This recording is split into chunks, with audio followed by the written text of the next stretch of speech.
आपके बीच विवेक बंसल जी से आज के राजनीतिक परिदृश्य पर राज साक्षात्कार करेंगे।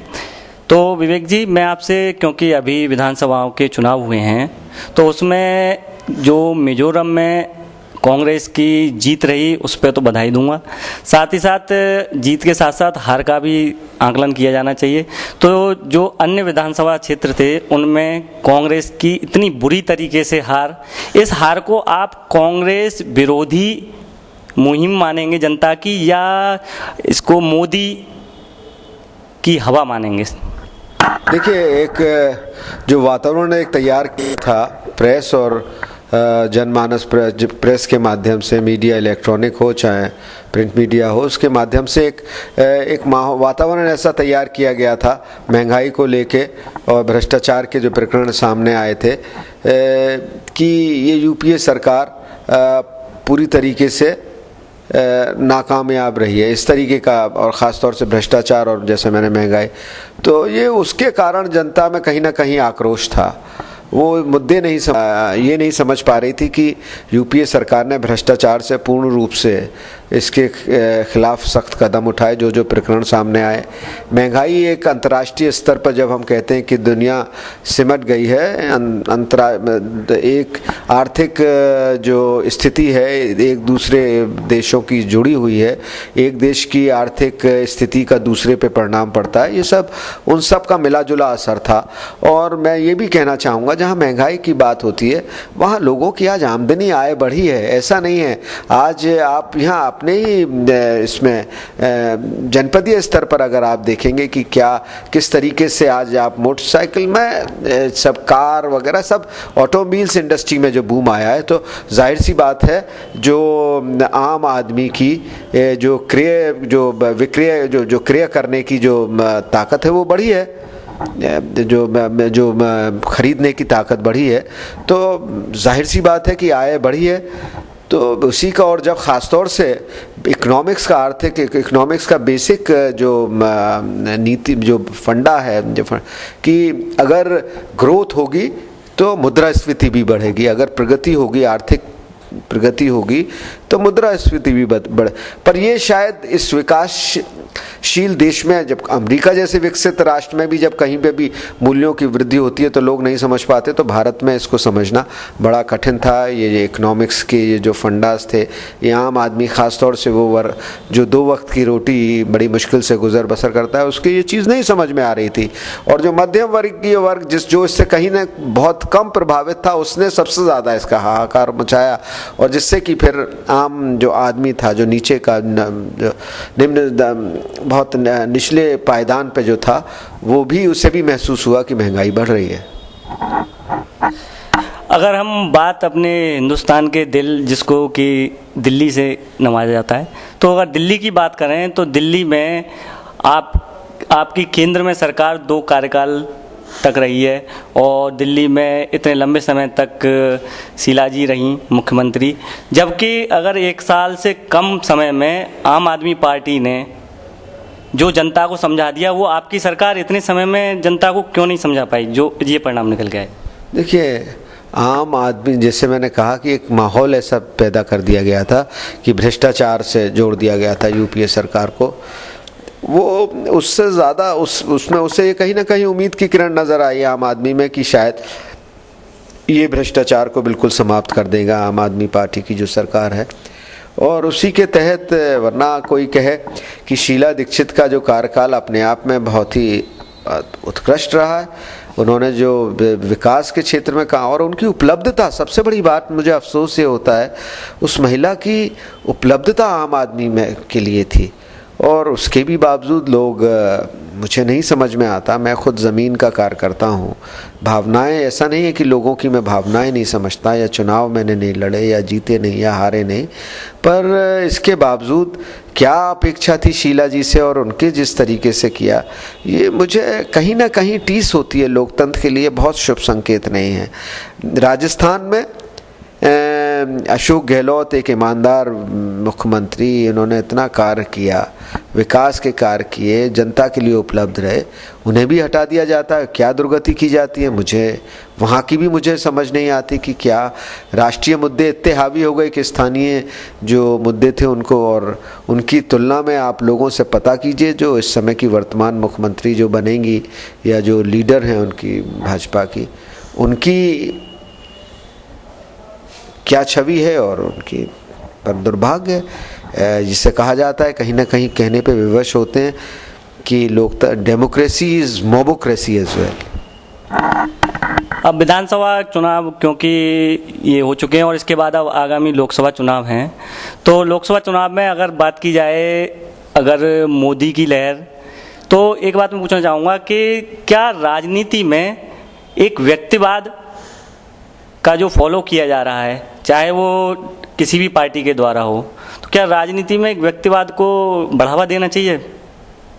देखिए, ये मोदी बात तो मैं नहीं मानता कि मोदी की वजह से, मोदी भी एक फैक्टर हो सकते हैं, मोदी एक फैक्टर हो सकते हैं, पर लेकिन देखिए जनता जिसको इसमें व्यक्तिवाद क्या, अब जनता जिसको चाहे उसे व्यक्ति, उसे वो चाहे जनता को जिसमें भी अपनी अपेक्षाएं नज़र आए, चाहे वो राहुल गांधी में आए, चाहे मोदी में आए और चाहे किसी भी राजनेता में आए, ये अपने लोकतंत्र की अपनी एक है। आप अमेरिका जैसे विकसित लोकतंत्र में भी ओबामा से, जब ओबामा आ रहे थे और हिलरी क्लिंटन और उनका जब हो रहा था चुनाव, उसमें जब जो सिलेक्शन प्रोसेस चल रहा था, तो लोग उनसे प्रभावित हुए, उन्हें लगा कि ये आदमी कुछ तलिस्मा है इसमें, ये आदमी कुछ इसके हाथ में जादुई छड़ी है कि सब कुछ ठीक कर देगा, और उसे दिया तो प्रभावित। पर यहाँ मैं ये सोचता हूँ कि प्रेसिडेंशियल सिस्टम यहाँ के लिए अब उपयुक्त महसूस होता है, जो जिस तरीके से सब सरकारें जिस तरीके से देखने को मिल रहा है, तो जिससे कि एक जो भी व्यक्ति आए अपनी टीम चुन ले अपने, उसके बाद उसके पास ये शिकायत ना कहने को रहे कि हमारे पास समुचित बहुमत नहीं था या साझा सरकार थी। तो ये सब चीज़ें हैं, ये तजुर्बे अनुभव हो रहे हैं लोकतंत्र में। 67 साल हमारा पुराना लोकतंत्र हो गया, पर मेरा अभी भी ये कहना है कि जनता उतनी तो में देखने को नहीं मिल रही है। अब बात चली है लोकसभा चुनाव की, तो क्योंकि अलीगढ़ से अभी तक कांग्रेस ने किसी भी लोकसभा के प्रत्याशी के लिए किसी का भी नाम फाइनल अभी नहीं किया है, दावेदारी कई दिग्गजों की है इसके लिए, तो जितना मतलब समय गुजर रहा है और लेट हो रही है कांग्रेस ये घोषणा करने में, क्या इससे कांग्रेस को यहाँ नुकसान उठाना पड़ेगा? देखिए, बिल्कुल अब ये बिल्कुल उचित समय है कि इस समय घोषणा हो जानी चाहिए, चाहे किसी का भी निर्णय लें, पर लेकिन इससे अगर देर करेंगे तो पार्टी, मतलब आज जैसा कि आप लोग खुद महसूस कर रहे हैं, कहीं ना कहीं निराशा व जो कार्यकर्ता में जो जोश उत्साह होना चाहिए उसमें कमी आई है, और आप इसमें विलम्ब करेंगे तो उससे और पार्टी और जो प्रत्याशी जो भी आए उसको वो एक डिसएडवांटेज में रहेगा अपनी तैयारी लोकसभा चुनाव के संदर्भ में। आप यहाँ एमएलसी हैं और आप यहाँ के लोकसभा प्रत्याशी के लिए भी दावेदार हैं, साथ ही साथ आप यहाँ जो आने वाले आगामी एमएलसी का चुनाव है उसके लिए भी प्रयासरत हैं। तो आप इस समय एमएलसी रहते हुए और लोकसभा प्रत्याशी के लिए भी दावेदारी, उधर एमएलसी के चुनाव हो रहे हैं उसके लिए भी दावेदारी, तो इस तरीके से मतलब कई उनके लिए आपका जो प्रयास है इस पर कुछ कहें। देखिए, आपने कहा ना दोनों के लिए दावेदारी कोई नहीं है। एमएलसी का चुनाव है तो उसकी तैयारी तो रहनी है, अब मतदाता बनाए जाते हैं तो वो तो हमें बनाने ही हैं, और उसमें दावेदारी, उसमें पार्टी जिसको भी चाहे लड़ाए, जिसको भी जिसका निर्णय लें। पर अभी मेरा या तो लोकसभा का मेरा निर्णय हो गया होता तो तैयारी तो दोनों के राजनीतिक व्यक्ति हैं, हम कोई यहाँ राजनीति घर पे बैठने के लिए तो कर नहीं रहे हैं भाई, कहीं किसी स्थान पर पहुँचे हैं और जो स्थान बना हुआ है उससे तो कम से कम कायम रख सकें। तो उस परिप्रेक्ष्य में उसकी तैयारी चल रही है और लोकसभा की भी चल रही है, जैसा पार्टी का निर्णय होगा उसके अनुरूप हम कार्य करेंगे। क्योंकि आप कांग्रेस में एक बहुत महत्वपूर्ण पर राष्ट्रीय स्तर पर सचिव रहे, तो मैं आपसे ये पूछना चाहूँगा कि यहाँ पर प्रत्याशी की जो भी घोषणा होती है तो उसके लिए क्या किसी भी संगठन में चुनाव की प्रक्रिया आजमाई जानी चाहिए, ताकि जो व्यक्ति उस संगठन के लिए काम कर रहा है शुरू से, तो उसमें से ही कोई ना कोई प्रत्याशी निकल कर आए, या ऊपर से कोई भी प्रत्याशी थोपा जाए? देखिए, ये भी एक ढंग हो सकता है, पर लेकिन एक पार्टी को एक बहुत ही वृहत ऐसी सीटों पे जहां बहुत गहमा गहमी हो, सर्वेक्षण कराना चाहिए। कार्यकर्ता के साथ साथ जनता क्या चाहती है। कार्यकर्ता हो सकता है कि 2 घटों में 3 घटों में बटा हुआ हो और वो उसके अनुरूप अपनी राय दे, तो वो राय इतनी माने नहीं रखती। जनता क्या चाहती है वो माने रखता है, क्योंकि कार्यकर्ता के अनुरूप, जनता की भावनाओं के अनुरूप हमें कार्य करना चाहिए। इस समय केंद्र में आपकी सरकार है, तो इस समय कुछ बिल जो इस समय पेंडिंग हैं, जिसमें कि प्रमुख हैं कम्युनल वायलेंस बिल और फूड सिक्योरिटी बिल और महिला विधेयक, तो इन तीनों पर जो कि लेट लतीफ़ी हो रही है और 2 कार्यकाल हो चुके, इतने पर भी इसमें कुछ नहीं हो पाया, तो क्या लगता है कि ये इस कार्यकाल की समाप्ति तक हो पाएगा, या इसको अगले चुनाव के लिए टाला जाएगा? हो जाएगा, बिल्कुल हो जाएगा। फूड सिक्योरिटी बिल तो पास हो गया है। 2 जो महिला विधेयक और ये रह गए हैं, इन पे कम्युनल, ये बहुत अपने आप में संवेदनशील बिल है और बहुत इसके दूरगामी परिणाम, ये जो इस देश में सांप्रदायिक जो लहर समय समय पर देखने को मिलती है, सांप्रदायिक दुर्भाव जो देखने को मिलता है, उसको रोकने का प्रयास है, सांप्रदायिक जो प्रयास है। और इससे सब लोगों को जो इस राष्ट्र से प्रेम करते हैं, इस राष्ट्र के सामाजिक समरसता को सुरक्षित रखना चाहते हैं, दायित्व बनता है कि इस बिल को कहीं हो सकता है एक कुछ मुद्दों पे किसी की असहमति हो, पर उनसे जल्द से जल्द इसे पारित कराना चाहिए। देश की आज़ादी के समय कांग्रेस ने जम्मू कश्मीर के लिए उसे विशेष दर्जा देते हुए 370 जो धारा, जिस पर कि इस समय नरेंद्र मोदी जी का भी बयान आया कि इस पर सार्थक बहस की जानी चाहिए, तो क्या उस समय इसकी आवश्यकता थी 370 की? क्योंकि अब एक लंबा समय गुजर चुका है आज़ादी के बाद, तो क्या अभी भी आवश्यकता है 370 की जम्मू कश्मीर में, या इसको हटाया जाना चाहिए, इस पर सार्थक बहस की जानी चाहिए? देखिए, वो एक विशेष परिस्थिति में थी जिसमें वो लागू किया गया था। आज भी जम्मू कश्मीर की परिस्थिति सामान्य नहीं हुई है। आज समय समय पर, चाहे वो साल भर बाद, जिस तरीके से वहाँ आक्रोश देखने को मिलता है, जिस दिन स्थिति बिल्कुल सामान्य हो जाएगी उस दिन ये चर्चा का विषय हो सकता है।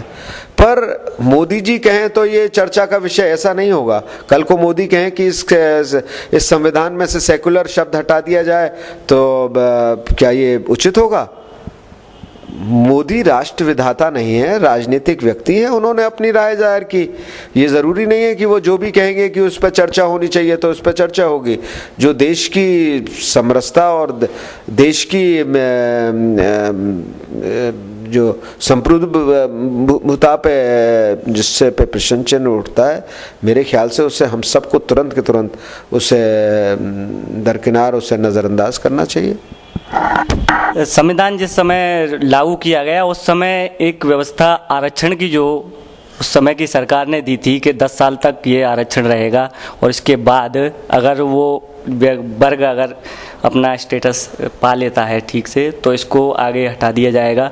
परंतु समय गुजरता गया, समय, और अब इतना लंबे समय के बावजूद भी क्या वो वर्ग ये विशेष दर्जा प्राप्त नहीं कर पाया जो आज तक आरक्षण लागू है और लगातार चल रहा है? देखिए, उसके पीछे सदियों का जो अत्याचार इस वर्ग पर रहा। और आप ईमानदारी से बताइए कि मानसिक रूप से आज आपने बराबरी का उन्हें दर्जा दे दिया है। गांव में आप जाइए, 13वीं देखिए, उसमें देखिए इस वर्ग के लोगों को अलग बिठा के उनसे प्रसाद ग्रहण कराया जाता है। जिस दिन वो मानसिकता ख़त्म हो जाएगी उस दिन मैं कहूँगा कि इसको हटा देना चाहिए। मानसिकता वैसे देखा जाए तो कायदे में कानून के हिसाब से मानसिकता नहीं, आर्थिक मापदंड देखे जाते हैं, क्योंकि इसमें मानसिकता या भावना नहीं चलती हैं। संविधान संशोधन के दौरान या उसमें कायदे नियम चलते हैं। तो क्या अभी तक अगर सर्वे देखे जाएं तो उनके अनुसार ये वर्ग बहुत कहीं तक, यहाँ तक कि यह वर्ग 90% अपना स्टेटस सुधार चुका है। फिर भी लगातार आखिर ये वोटों की राजनीति कहें इसे, या हम वाकई उस वर्ग के लिए आवश्यकता कहें? देखिए, एक तो आर्थिक वो मापदंड नहीं था जब इसे रखा गया था, जब इसे दर्जा दिया गया था, सामाजिक था। और ये भी आप आंकड़े ज़रा उठा के देख लीजिए, जो आपने 90% कहा, आप गांव में देख लीजिए इस वर्ग के गांव में क्या स्थिति है। तो इस बात से मैं बिल्कुल सहमत नहीं हूँ। जैसा मैंने कहा, जिस दिन हम लोगों की मानसिकता इस वर्ग के प्रति ठीक हो जाएगी, उस दिन हम लोगों को बात करनी चाहिए। अभी हम लोगों की मानसिकता, मैं बड़े विनम्रता के साथ कहना चाहता हूँ, हमारे समाज की अभी सुधरी नहीं है। अभी हम लोग उस दृष्टि से इस वर्ग को नहीं देख रहे हैं, तो इसमें कोई औचित्य नहीं है कि वो ख़त्म किया जाए। तो क्या आगे आने वाले समय में प्राइवेट सेक्टर में भी आरक्षण को लागू किया जाएगा ताकि उनको वहाँ पर भी फ़ायदा मिले?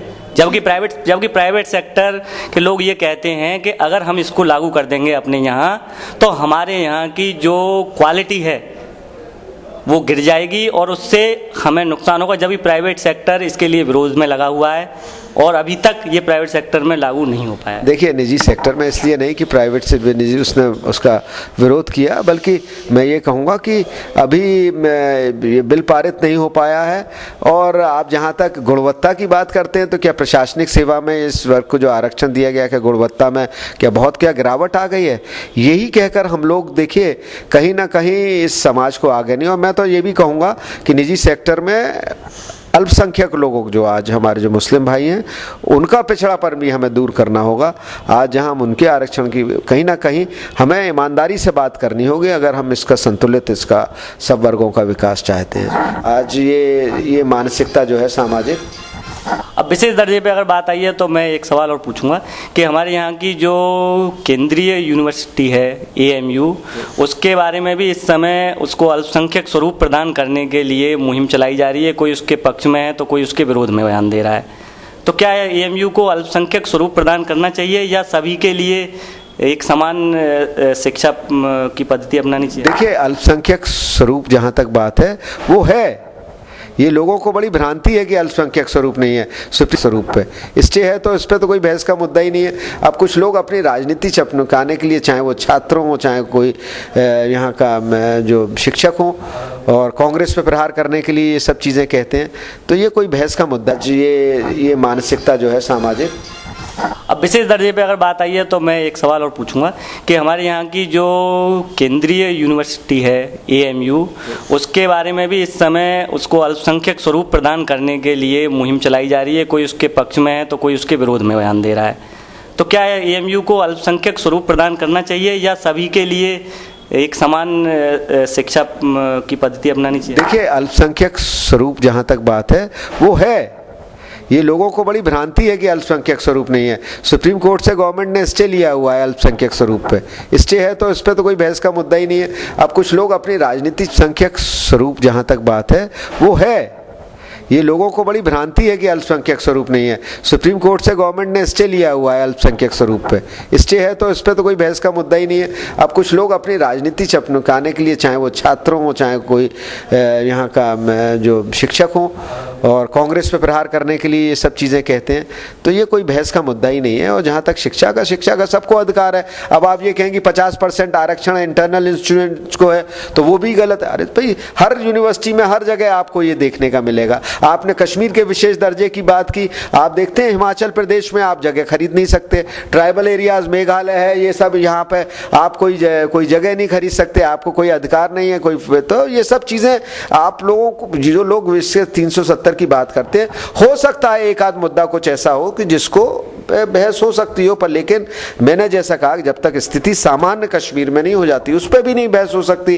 तो इन्हीं सब चीज़ों को लेते हुए मैं यही कहूँगा।